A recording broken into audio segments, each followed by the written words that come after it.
Доброй ночи, друзья.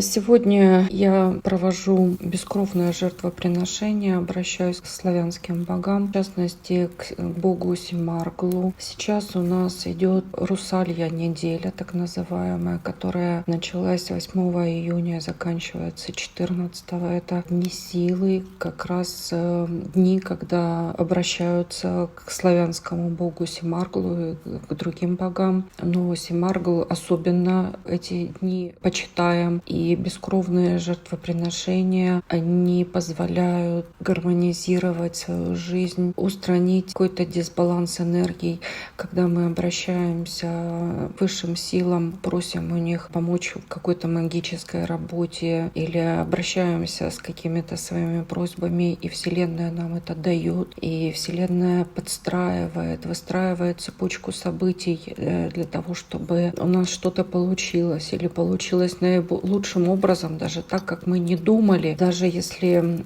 вы, допустим, хотели купить что-то, и вам вдруг это подфартило, повезло со скидкой или по какой-то более дешевой цене или с какими-то лучшими условиями, то вы должны понимать, что Вселенная затратила энергию для того, чтобы подтянуть цепь событий. Это затраты энергии, и, возможно, теми обращениями, когда вы обращаетесь, вы свою энергию, конечно, тратите, но вы не покрываете, вы нарушаете вот этот вот баланс энергии, и вы должны чем-то расплатиться за то, что вам Вселенная создает такие возможности для реализации ваших желаний или ваших мечтаний каких-то. И часто бывает так, что человеку помогают, и у него в жизни случаются какие-то, он нашел работу, которую он обращался к высшим силам за такой помощью, или он смог переехать в дом и купить себе новый замечательный дом, даже который он и не думал, может быть, так вообще подфартило просто, или еще какие-то просьбы. И мы должны понимать, что мы должны чем-то расплатиться. Часто бывает, что нам делают, помогают, цепь событий развивается в нашу пользу, но потом мы или заболеваем, или у нас что-то случается, и мы не можем понять, почему вдруг в чем-то в другом, в какой-то в другой сфере у нас начинается какой-то перекос какой-то, какая-то халепа, как на Украине кажут. И мы не понимаем, почему с нами это происходит. А на самом деле, в общем-то, все просто. Тот баланс энергий, который был нарушен, он восстанавливается. Если мы что-то приобрели, нам что-то дали на нашу просьбу, то мы должны чем-то заплатить.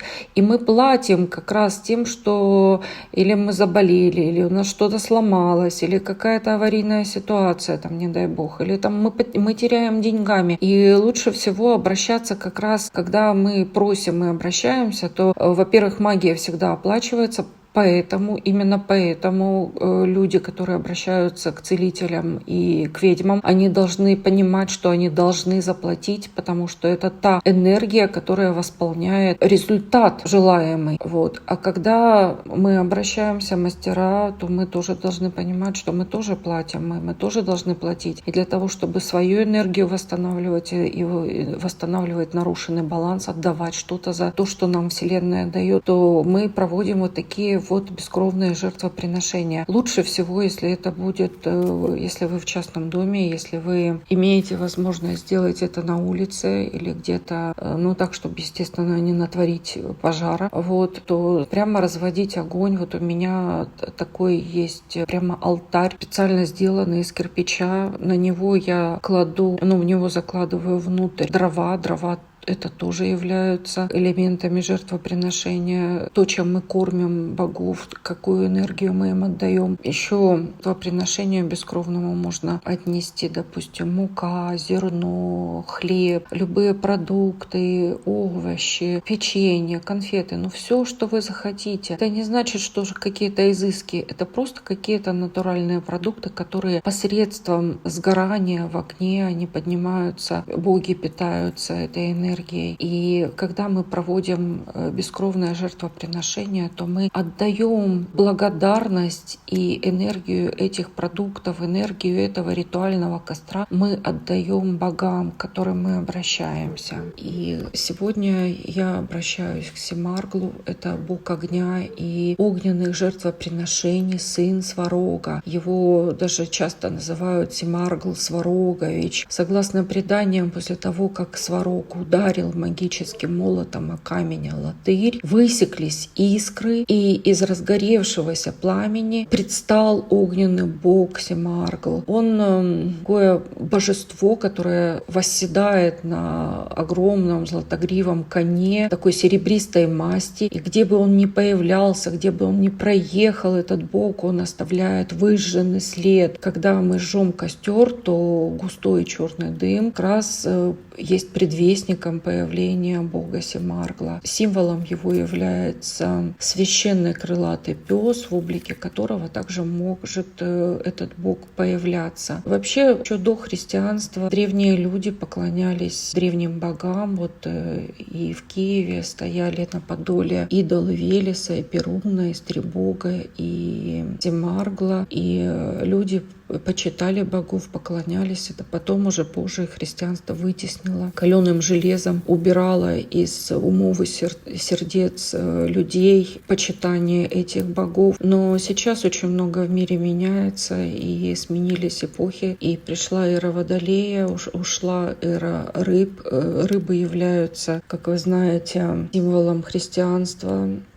И сейчас возрождается сила богов древних. И, как известно, люди не рабы Божьи у древних богов были, а любимые дети богов, которые боги их любили, защищали, понимали, услышали, и можно было обратиться и быть услышанным и получить помощь. Не наказание, не разные виды сложностей, проблем, которые сыпались на голову людей. Нет, как раз помощь и понимание. И Семаргл является посредником между мирами, людьми, богами. Он способен быстро путешествовать от яви к праве и обратно. И Семаргл защищает мир смертных, не пускает в него зло. И каждую ночь Бог стоит на страже с огненным мечом в руках, готовый отразить любую атаку сил тьмы. И лишь один раз в году этот Бог огня может покинуть свой пост. Это случается в день осеннего равноденствия. Семаргл откликается на зов богини-купальницы, которая призывает его к любовным играм. А позже у них рождается в день летнего солнцестояния рождаются дети Кострома и Купала. Такие дети у Семаргла и Купальницы. В отличие от остальных богов, Семаргл живет непосредственно среди людей, поэтому охватывает многие области их жизни, помогает им. Он считается богом огня и луны, огненных жертвоприношений. В то же время Семаргл хранит дом и очаг, посевы, всю жизнь человека, быт его. И бога призывают при лечении заболеваний людей, животных. Говорят, что когда у больного поднимается температура, бог огня, поселился в его душе и теперь сражается с теми хворями и болезнями, которые у человека внутри есть. Поэтому в древности считалось недопустимым сбивать жар, до определенного уровня, конечно. Сейчас у нас считается до 38, даже 38,5 мы не сбиваем жар. Такое поверье считается, что это бог Семаргл сражается, побеждает болезнь. И бог Семаргл и воинам помогает, дарует им победу в сражении. Такой бог. И мы сегодня во славу его, я провожу я говорю мы, потому что я и собака. Это уже ночью, поздно ночью. Все уже спят, но благодаря тому, что у меня есть место такое, где я могу ужечь огонь и положить туда жертвоприношения, бескровные продукты. Мне помогает моя собака Вита. И, как я сказала, я положила туда продукты, и зерно насыпала, и все, что я вот перечислила, тоже сказала. Вот. И важно, когда жертвоприношение такое, важно еще есть гимн Семарглу. Вот сейчас, пока горит огонь, я его прочитаю. Итак.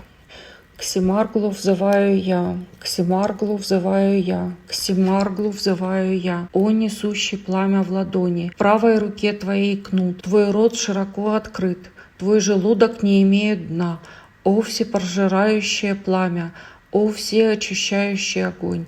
Ты пускаешь пламя в сухую траву, ты пускаешь пламя в сухой лес, ты щелкаешь в воздухе длинным кнутом, ты взращиваешь в пламени огненных скакунов. О порождающий огненные табуны, о выжигающий поля и леса, после тебя черным черно, после тебя пустым пусто, после тебя только плач, после тебя все с нуля, о посредник между мирами, о освобождающий от пут бытия. Ты возвращаешь все формы к истоку, ты возвращаешь всем формам их суть, о развивающей иллюзии воплощенности, о последний аккорд бытия. Ты превращаешь дерево в пламя, ты превращаешь пламя в тепло. После тебя только горсть пепла, которую развивают ветра. Где пребывает после тебя трава? Где пребывает после тебя куст? О указывающий путь к истоку проявленного, о указывающий путь к роднику бытия, о посредник между формами и бесформенностью, о Семаргл, владыка огня, ты огневед, ты огонь очага, в теле моем теплом, в пище моем кипятком, в поле теплом лучей, ты для всех и ничей, ты для себя светишь весь мир любя. О, напои тело теплом своим, о, надели огненностью любви. Ты по полям мчишься, тепло даря, и без тебя не возродится заря, и без тебя жизни земной не быть. Ты призван мир чистым огнем хранить. Да охранит меня Семаргл чистотой огня, от всякой хвори, от всяких напастей, да охранит от тех, кто замышляет недоброе. К Семарглу взываю я за помощью и защитой. О, владыка, огради меня огненным кнутом. О, владыка, огради меня огненным кругом. Да не проникнет сквозь огненный круг недобрая воля. Да не проникнет сквозь огненный круг недобрый умысел. Семаргл, Семаргл, Семаргл. Трижды произношу твое имя. 3 раза по 3 повторяю его. Семаргл, Семаргл, Семаргл, Семаргл, Семаргл, Семаргл, Семаргл, Семаргл, Семаргл. Да исполнится просьба моя, да будет так, как сказано мною. О владыка огня, о Семаргл, Семаргл, Семаргл, Семаргл Сварожич, велик огнебожич, спали боль хворобу, очисти мою утробу. У чада людины, о всякой тварины, у стара и млада, ты Божья услада, огнем очищая, мощь души отворяя, спаси чада Бога, да сгинет хвороба. Тебя прославляем, к себе призываем, ныне и присно и от круга до круга, так и быть, так и есть, так и будет.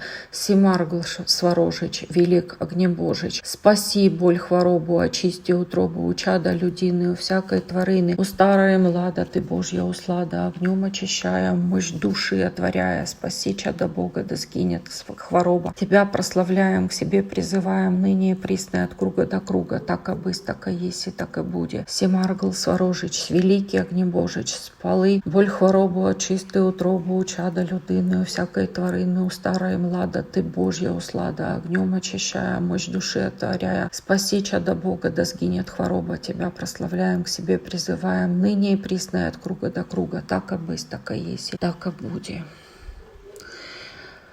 Вот такая ночь, такой вечер, такое жертвоприношение, гимн Богу Семарглу. Всем удачи. Мы сейчас еще допалим костер, подождем, пока прогорят дрова. Вообще это прекрасно, летняя ночь, июнь,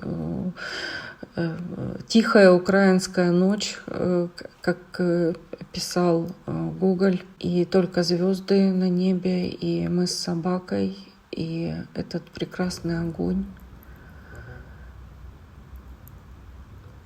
который очищает, дает силы. убирает все лишнее и слышит. Конечно, нас боги слышат. Всем удачи, будьте здоровы, счастливы, всем пока.